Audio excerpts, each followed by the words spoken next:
리액션 영상이 공개된 순간 나는 솔로 30일기 논란은 더 이상 단순한 방송 후기가 아니었습니다. 화면 속 순자는 울고 있었고 방 안이 일부 출연진은 웃고 있었습니다. 누군가의 고립과 눈물이 다시 재생되는 장면 앞에서 웃음과 비아냥이 터져 나왔다는 사실 하나만으로도 시청자들의 분노는 걷잡을 수 없이 커졌습니다. 가장 먼저 눈에 들어온 것은 순자의 표정이 아니었습니다. 오히려 그 장면을 지켜보던 사람들의 반응이었습니다. 최종 방송을 함께 보자는 제작진의 제안으로 335회 모인 출연진들은 자신들이 함께 겪은 시간을 돌아보는 자리처럼 보였습니다.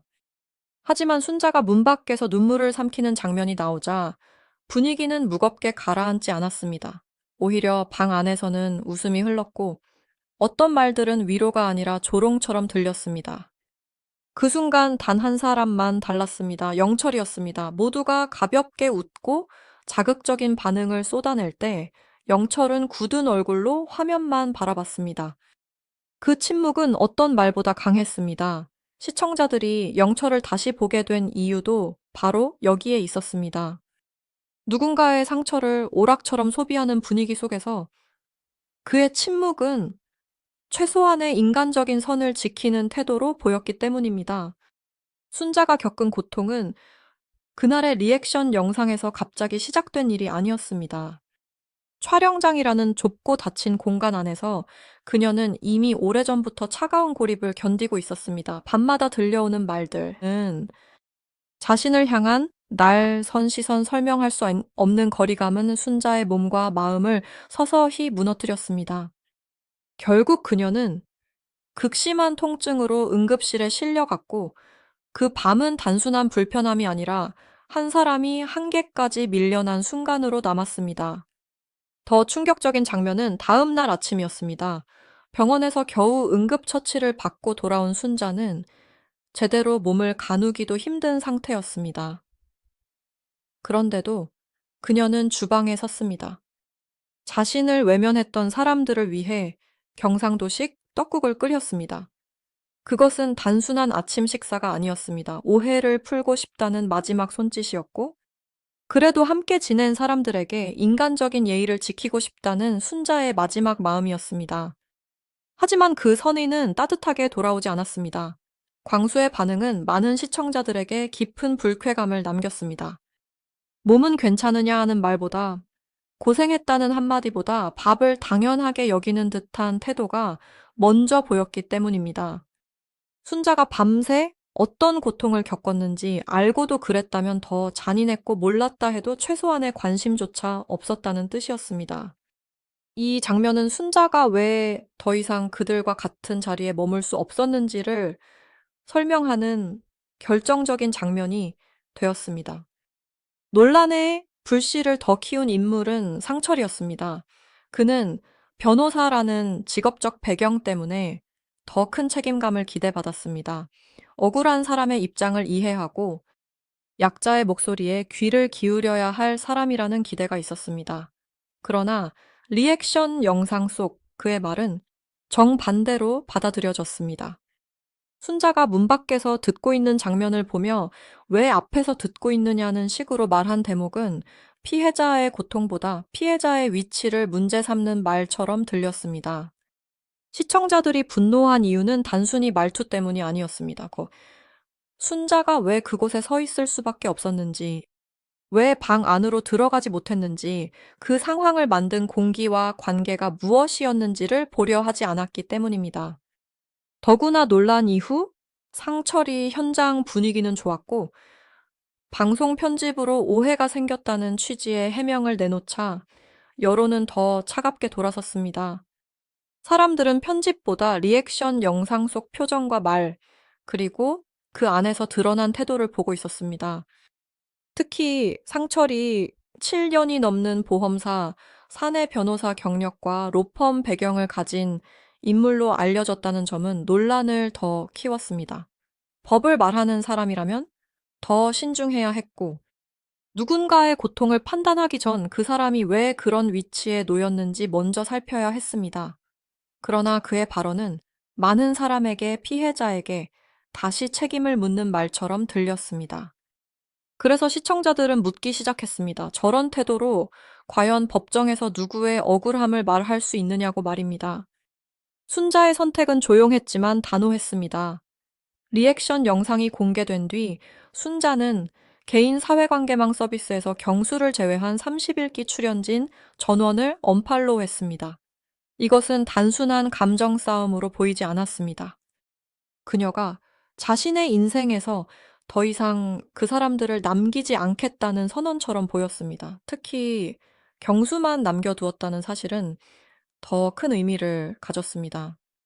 그가 순자에게 마지막까지 손을 잡아준 사람이라는 메시지였고, 다른 사람들은 방관자이거나 상처의 일부였다는 뜻으로 읽혔습니다.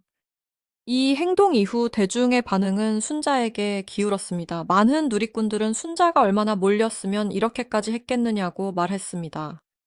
겉으로는 함께 웃고 지냈지만 뒤에서는 비수 같은 말을 꽂았던 관계라면 끊어내는 것이 가장 품위 있는 복수라는 반응도 이어졌습니다. 순자는 소리치지 않았습니다. 긴 글로 폭로하지도 않았습니다. 하지만 단 한 번의 언팔로우는 어떤 장문의 해명보다 강하게 남았습니다. 그때 또 다른 논란의 중심에 옥순이 섰습니다. 옥순은 자신을 향한 비판이 커지자 개인 공간의 고통을 호소하는 글을 올렸습니다. 나 하나 망가뜨리는 것이 그렇게 재미있느냐는 취지의 말로 자신이 악플과 루머에 시달리고 있다고 주장했습니다. 겉으로 보면 피해자의 호소처럼 보일 수도 있었습니다. 그러나 많은 시청자들은 그 글에 쉽게 공감하지 못했습니다. 이유는 분명했습니다. 순자가 응급실에 실려가고 문 밖에서 흐느끼는 장면을 볼 때 옥순이 보였던 태도가 아직 사람들의 기억에 남아 있었기 때문입니다. 타인의 눈물 앞에서는 가볍게 웃고 자신을 향한 비판 앞에서는 세상이 자신을 무너뜨린다고 호소하는 모습은 이중적으로 보였습니다. 진심 어린 사과가 먼저였다면 상황은 달라졌을지 모릅니다. 하지만 옥수는 억울함을 먼저 말했고 법적 대응이라는 칼을 꺼냈습니다. 이후 온라인에서는 옥순을 둘러싼 사생활 의혹까지 빠르게 번졌습니다. 도쿄 여행 사진 속 남성이 누구인지, 오스트리아 여행 사진의 동행자는 누구인지, 그녀가 올린 고급 주거 공간이 실제 자신의 집인지에 대한 말들이 이어졌습니다.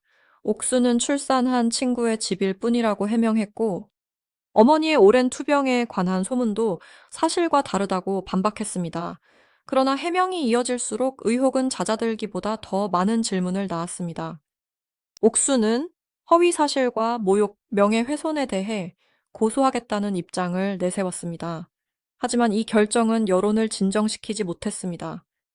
오히려 일부 누리꾼들은 피소 인증 글을 올리며 대책을 논의하기 시작했습니다. 사람들은 단순한 악플은 잘못이지만 방송 속 태도에 대한 정당한 비판까지 법으로 누르려 한다면 그것은 또 다른 문제라고 말했습니다. 논란은 감정 싸움을 넘어 법적 공방의 문턱까지 다가섰습니다. 옥순의 가장 큰 위기는 의혹의 사실 여부만이 아니었습니다. 대중은 그녀가 무엇을 숨겼는가 보다 왜 먼저 사과하지 않았는가를 보고 있었습니다. 순자의 눈물 앞에서 보였던 리액션, 경수를 둘러싼 발언 다른 출연자들의 감정을 쉽게 판단하던 태도가 차례로 다시 소환됐습니다. 사람들은 과거 방송 장면과 이후 해명을 비교하며 말의 앞뒤가 맞는지 따졌고 옥순이 꺼낸 고소라는 방패는 오히려 더 거센 검증을 부르는 신호탄이 되었습니다. 존경 당일 밤의 마지막 장면은 이 사건의 상징처럼 남았습니다. 방송이 끝난 뒤 상철과 옥순 그리고 일부 출연진은 강남의 감자탕집에 모였습니다. 그들은 밝게 웃으며 인증 사진을 남겼고 마치 아무 일도 없었다는 듯 자신들만의 축제를 즐겼습니다. 그러나 그 자리에 순자와 경수는 없었습니다. 두 사람은 화려한 자리 대신 동네의 조용한 국밥집을 찾았습니다. 순자는 경수를 내 수호신이라고 표현했고 그 짧은 한마디는 긴 설명보다 깊게 남았습니다. 이 대비는 너무 선명했습니다. 한쪽에는 조명과 술잔 단체 사진이 있었습니다. 다른 한쪽에는 조용한 식탁과 뜨거운 국밥 한 그릇. 그리고 말없이 곁을 지키는 사람이 있었습니다. 시청자들이 어느 쪽에 마음을 두었는지는 분명했습니다. 화려한 자리에서 자신들의 건재함을 보여 주려한 사람들보다 상처를 품고도 서로를 놓지 않은 두 사람에게 더 많은 응원이 향했습니다.